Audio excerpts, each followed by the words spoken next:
चलिए अब question number 10 solve करते हैं, ठीक है। हाँ, उसी तरीके से होगा। If 3 lines whose equation are y equal to m1x plus c1 y equal to m2x plus c2 and जो थर्ड लाइन है y equal to m3x plus c3 are concurrent. देखो इसमें क्या वर्ड लिखा हुआ है, कॉन्करेंट लिखा हुआ है। मतलब ये तीन लाइन जो हैं एक ही पॉइंट से पास होती हैं, ठीक है। एक ही पॉइंट से पास होने का मतलब ये हो गया कि इन तीनों लाइन का एक ही कॉमन पॉइंट होगा जहां से ये तीनों पास हो रही होंगी। वो पॉइंट इन लाइन को सेटिस्फाई भी करेगा। कॉन्करेंट का मतलब ये होता है इंटरसेक्ट एट वन पॉइंट या पास ओनली वन पॉइंट ओनली, ठीक है ना। जो तीन लाइन हमें दी गई है, तीन हो या चार हो, पांच हो, बहुत सारी लाइन हो, अगर वो एक ही पॉइंट से पास होती हैं तो उनको कहते हैं कॉन्करेंट लाइन्स, ठीक है।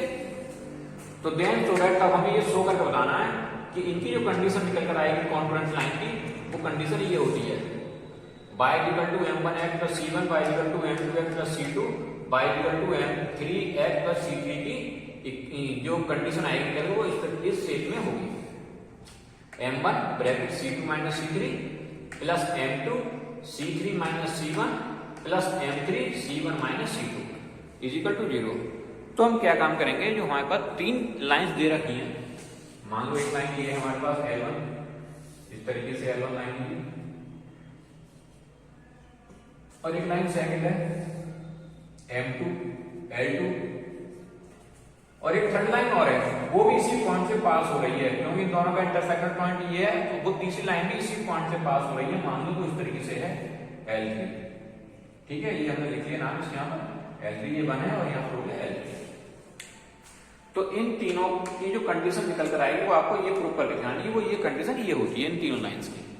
मान लो ये पॉइंट हमने समझ चले, यहाँ पर कोई ना कोई एक इंटरसेक्शन पॉइंट होगा इन तीनों का, जो हमने क्वेश्चन नंबर 9 में सॉल्व किया था, उसी तरीके से ये है। तो हम क्या काम करें, पहले तो हम इन दोनों इक्वेशन को सॉल्व कर लें। इन दोनों इक्वेशन को सॉल्व करके जो हमारे पास x की y की वैल्यू आएगी वो हम थर्ड इक्वेशन में रख देंगे, वैल्यू लगा देंगे तो उसकी वैल्यू आ जाएगी, है ना। मतलब हम यहाँ से y equal to m1x c1 है तो y की वैल्यू यहाँ पर लगा दें, जैसे y की वैल्यू दे रखी है तो हम उससे x की वैल्यू निकल आएगी। तो जो यहाँ पर जो पॉइंट होंगे x, y, वो ही पॉइंट को थर्ड इक्वेशन को सेटिस्फाई करेंगे। इसका मतलब ये हुआ, ठीक है। तो एक तरीका तो ये है क्वेश्चन सॉल्व करने का, और एक तरीका और होता है जो हम मैट्रिक्स वाली फॉर्म से कर सकते हैं, या जो हमने एक फॉर्मूला पढ़ा था एरिया ऑफ ट्रायंगल, उससे भी हम कर सकते हैं, ठीक है ना। उसी तरह की ये फॉर्म आपको दिख रही होगी, ठीक है ना। तो हम क्या काम करेंगे, पहले तो वही अप्लाई करेंगे जो हमने क्वेश्चन नंबर 9 में किया था, सॉल्यूशन, ठीक है। कि हमारे पास जो इक्वेशन 1 है, मतलब लाइन जो L1 है, हमारे पास जो लाइन L1 है वो है y equal to m1x plus c1, y equal to m1x plus c1, और जो हमारे पास सेकंड लाइन है इक्वेशन ऑफ सेकंड लाइन की इक्वेशन है y equal to m2x plus c2, y equal to m2x plus c2। हम क्या काम करें इन दोनों से, क्योंकि हम देख रहे हैं यहाँ पर y की वैल्यू भी यही है और y की वैल्यू यही है, ठीक है। दोनों इक्वेशन को हम बराबर कर दें तो x की वैल्यू निकल आएगी ना। फिर x की वैल्यू हम किसी भी इक्वेशन में रख देंगे तो y की वैल्यू निकल आएगी, ठीक है। एक तरीका तो ये है करने का कि दोनों को हम क्या करेंगे कि y की value y equal to m1x plus c1, y equal to m2x plus c2 दोनों को इक्वल कर दें तो ये बन जाएगा from equation first and second y equal to m1x plus c1, तो y m1x plus c1 is equal to ये हो जाएगा m2x प्लस c2, ठीक है। अब हम क्या काम करें, c2 को धर कर दें, x वाली एक तरफ कर लो और कांस्टेंट एक तरफ कर लो, तो हम क्या काम करेंगे, ये आ जाएगा यहाँ पर निकल कर c1 minus c2 is equal to m2x minus m1x, ये हो गया। तो ये हो गया c1 माइनस c2, ठीक है, इज इक्वल टू, इसमें से x कॉमन आएगा, ये आएगा हमारे पास m2 माइनस m1। हमें x की वैल्यू निकालनी तो ये अपॉन में आएगा c1 minus c2 upon m2 minus m1। ये हमारे पास एक कंडीशन निकल आई x की। अब हम क्या काम करेंगे, इस x की वैल्यू को निकाल कर यहां से किसी भी एक इक्वेशन रख सकते हैं, चाहे y में रख लो या सेकंड में रख लो, ठीक है।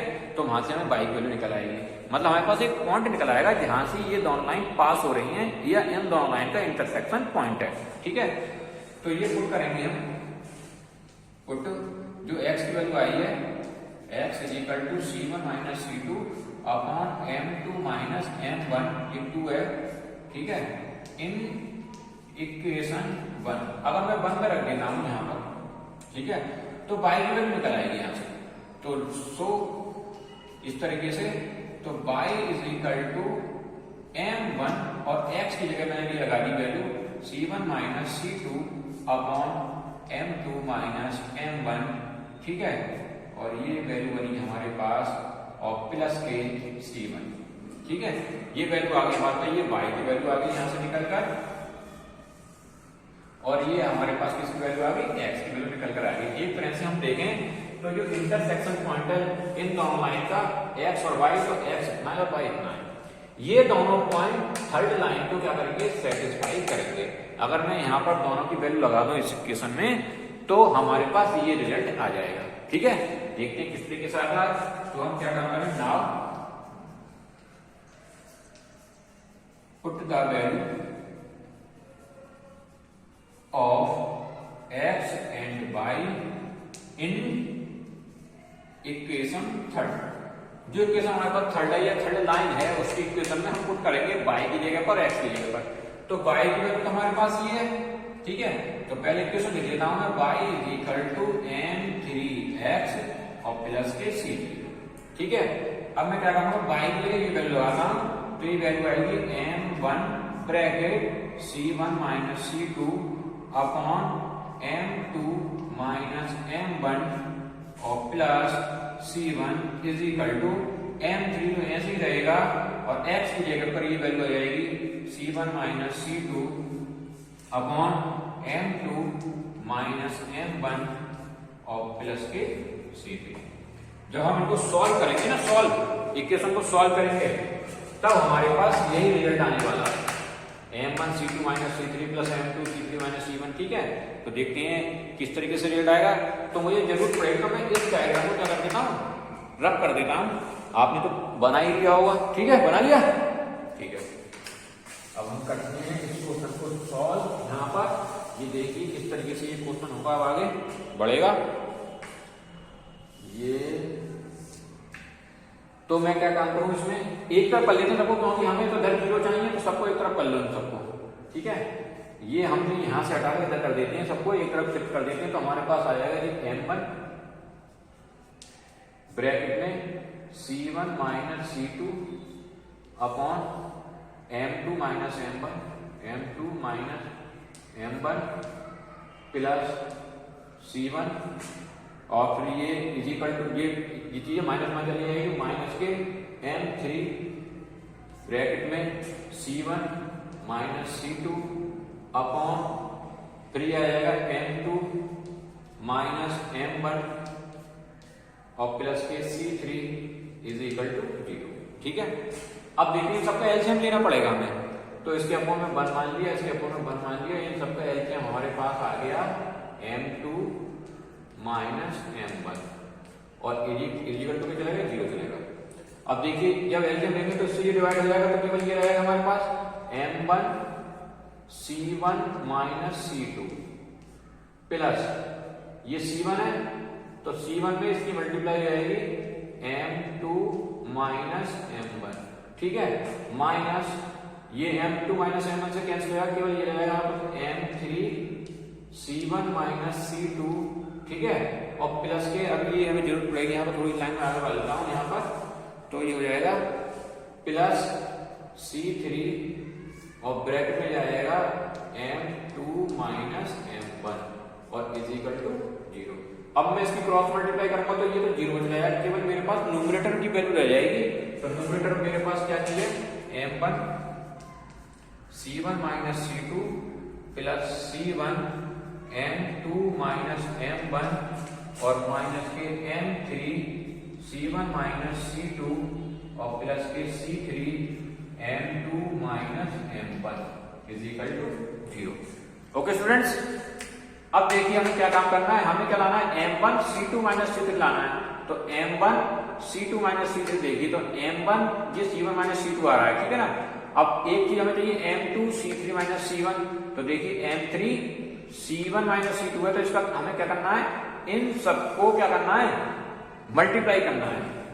तो ये आएगा m1c1 minus m1 c2 plus c1 m2 minus c1 m1 minus के m3 c1 प्लस के m3 c2 प्लस के c3 m2 minus c3 m1 equal to 0। पहले हम ये देखेंगे कोई सी टर्म आपस में किसी से कैंसिल तो नहीं हो रही है। अगर कैंसिल हो रही तो हम कैंसिल करेंगे। जैसे ये m1c1 है, ये m1c1 है, ये कैंसिल हो रहा है तो कैंसिल कर देते हैं। m1c2 m1c2 m1c2 कहीं पर भी नहीं है, ठीक है। और जो c1m2 c1m2 c1m2 कहीं पर भी नहीं है। m3c1 m3c1 भी कहीं पर नहीं है, ठीक है। अब कोई सी टर्म किसी से कैंसिल नहीं हो रही है। c3m2 c3m2 भी कहीं पर भी नहीं है, ठीक है। अब क्या काम करेंगे, हम इसकी तरह देखेंगे m1 c2 माइनस c3। तो c2 c3 देखिए कहां का पास, c2 एक तो ये है और c2 m1 के साथ ये है यहाँ पर, ठीक है। तो इन दोनों को लेंगे सबसे पहले, इनको इधर लिख रहे हैं जो कि माइनस के m1 c2 और माइनस के c3 m1, ठीक है। फिर इसके बाद हमें m2 चाहिए। m2 कहां पर है, ठीक है। इसके बाद m1 हमारा कॉमन आएगा, c2 माइनस c3 बच जाएगा। फिर इसके बाद हमें लेना है m2 कॉमन, तो m2 वाली टर्म देखेंगे। m2 वाली टर्म एक तो ये है टर्म m2 की टर्म और एक m2 की टर्म ये है हमारे पास। तो इसमें देखेंगे ये प्लस के c1 m2 एंड ये है प्लस के c3 m2। अगर मैं इसमें से कॉमन लूंगा m2 तो मेरे पास रह जाएगा c1 प्लस c2।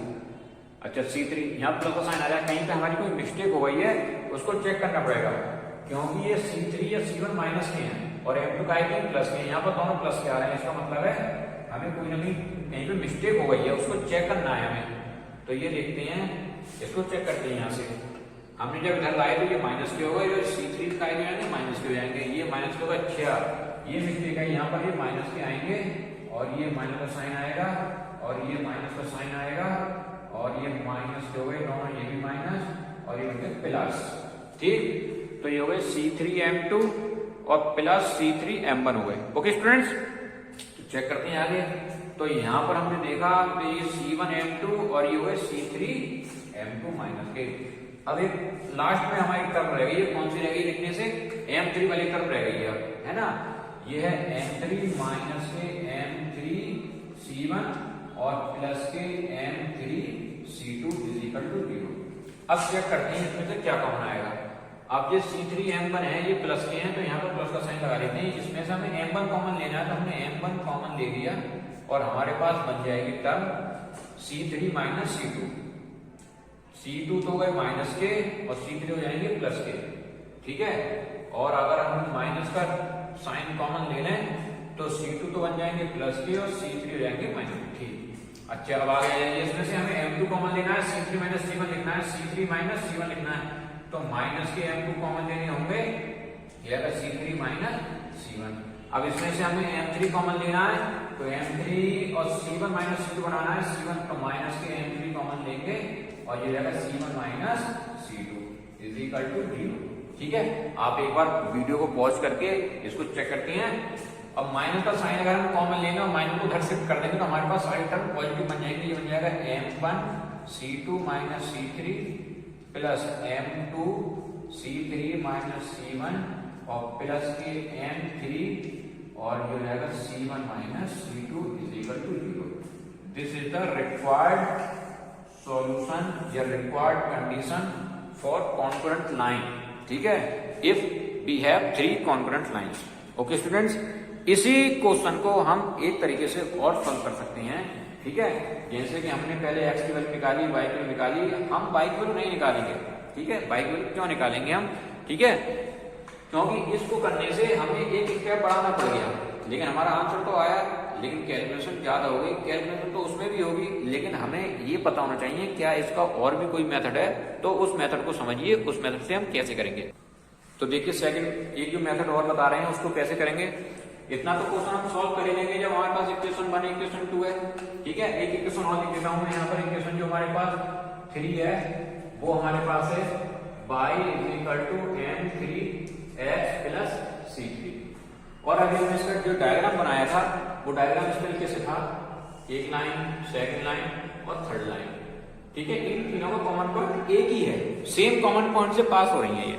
ठीक है ना, L1 L2 L3 हमने इन दोनों से x की वैल्यू निकाल ली।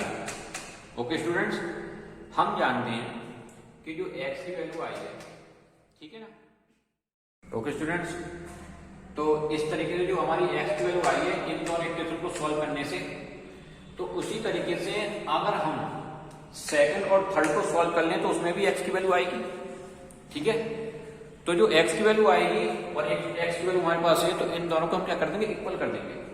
तो हम यहां पे सॉल्व कर लेता हूं उस वाली इक्वेशन को कि y is equal to m2x plus c2, और जो दूसरी इक्वेशन है y equal to m3x plus c3, तो यहीं पर क्योंकि दोनों आपस में इक्वल है तो इसको भी इक्वल कर देता हूं, m3x प्लस c3। ठीक है, जैसे हमने इन दोनों इक्वेशन को सॉल्व किया था, x की वैल्यू निकाली थी, ऐसे इन दोनों को भी सॉल्व करते हैं क्योंकि y की वैल्यू ये है, y की वैल्यू ये, दोनों सेम है। तो हम क्या काम करेंगे, c2 minus c3 is equal to m3x minus के m2x हो जाएगी। ठीक है, अब आप देखिए c2 minus c3 is equal to, इसमें से x कॉमन आ जाएगा, ये बन जाएगा हमारे पास m3 माइनस m2, और इसको अपॉन में लिख देंगे तो c2 माइनस c3 और अपॉन में आ जाएगा वो m3 minus m2 is equal to x। तो देखिए अगर हम चाहे इन दोनों को सॉल्व कर लें तो भी x की वैल्यू आएगी, और इन दोनों को सॉल्व करें तो x की वैल्यू आएगी, लेकिन क्या ये दोनों आपस में बराबर नहीं होंगे क्योंकि एक ही पॉइंट तो पास हो रहे हैं। तो अगर मैं इन दोनों को सॉल्व करूंगा तो x की वैल्यू आएगी, इन दोनों को सॉल्व करूंगा तो x की वैल्यू आएगी, तो दोनों को भी कॉमन पॉइंट तो दोनों का सेम ही है, x कॉमा y, तो x की वैल्यू दोनों की इक्वल होगी, तो दोनों को इक्वल कर देता हूं यहां पर। तो ये बन जाएगी इस तरीके से c1 minus c2 upon m2 minus m1 is equal to, ये आ जाएगा यहां पर c2 माइनस c3 अपॉन में m3 माइनस m2। इन दोनों से मैंने क्या काम करा, इन दोनों को इक्वल कर दिया मैंने, इसको इक्वल कर दिया। ठीक है, अब इन्हीं से मैं ये वाला केस बना लूंगा क्रॉस मल्टीप्लाई करके। तो देखिए c1 c2 की मल्टीप्लाई इससे होगी तो c1 की पहले m3 से होगी, c1 m3 और c1 m2 और c2 की होगी माइनस की c2 m3 और c2 m2 प्लस के c2 m2 is equal to, c2 की मल्टीप्लाई m से होगी c2 m2 और c2 m1 फिर c3 की होगी माइनस के c3 m2 और c3 माइनस m1 को प्लस के जाएंगे c3 m1। पहले इसमें ये चलिए कोई किसी से कट तो नहीं रहा है कोई टर्म, तो देखेंगे ये c2 m2 कैंसिल हो रहे हैं केवल, और कोई सी टर्म किसी से कैंसिल नहीं हो रही है शायद। c1 m3 c1 m3 c1 m3 कहीं नहीं है, c1 m2 c1 m2 कहीं पर नहीं है, c2 m3 कहीं नहीं। तो पहले अब मैं जितनी भी टर्म यहाँ पर बची है उन सबको इधर लेकर आऊंगा। ठीक है, तो मैं लिखूंगा यहाँ पर c1 m3 minus c2 m3, ये हो गया c1 m3 और ये हो गया c1 m2 और ये हो गया मेरे पास c2 m3, और ये जो है प्लस हो जाएगी यहाँ पर c2 m1, वो भी प्लस हो जाएंगे c3 m2 और वो माइनस हो जाएगी c3 m1। ठीक है, अब मुझे सबसे पहले m1 कॉमन लेना है, तो मैं m1 वाली टर्म को देखूंगा, ये m1 वाली टर्म है और ये m1 वाली टर्म है, तो इसमें से मैं m1 कॉमन लेता हूं तो मेरे पास जो टर्म बचेगी वो होगी c2 माइनस c3। ठीक है, अब फिर मुझे m2 कॉमन लेना है, तो m2 किस में मिलेगा मुझे, m2 इसमें है और m2 इसमें है, तो इसमें से मैं m2 कॉमन लूंगा तो प्लस के m2 कॉमन लिए तो मेरे पास रहेगा c3 माइनस c1। ठीक है, c3 माइनस c1। इसमें कैलकुलेशन थोड़ी सिंपल हो जाती है इस वाले मेथड से।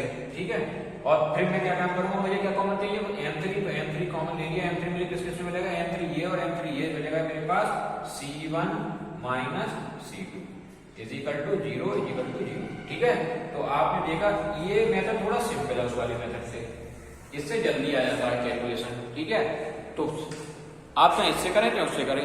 ठीक है, चलो एक मेथड और बढ़ा देते हैं आपको। वो मेथड जो होता है, वो जो मेथड अप्लाई हम करेंगे इस समय, इस मेथड के बाद वो मेथड जो है तीनों इक्वेशन को हम एक साथ लिख लेंगे। ठीक है, एक साथ लिखने के बाद जो मेथड होता है जैसे कि मैट्रिक्स फॉर्म होती है उसी तरीके से हम उसको अप्लाई करेंगे।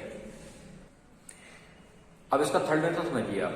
ठीक है, इस मेथड में हम क्या काम करेंगे, ये इक्वेशन जो हमें दे रखी है लाइन की, line 1 y is equal to m1x plus c1 और line 2 y is equal to m2x plus c2 and line 3 y is equal to m3x plus c3। हम क्या काम करेंगे, इन सभी को जितनी भी टर्म है एक ही तरफ लिखेंगे, एलएचएस में लिखेंगे या आरएचएस में लिखेंगे। ठीक है, जनरल फॉर्म के अकॉर्डिंग लिखेंगे। तो ये जो इक्वेशन आएगी हमारे पास, फर्स्ट लाइन की इक्वेशन जो आएगी ये आएगी m1x बाय को कर देंगे माइनस के y और प्लस के c1 इज इक्वल टू 0।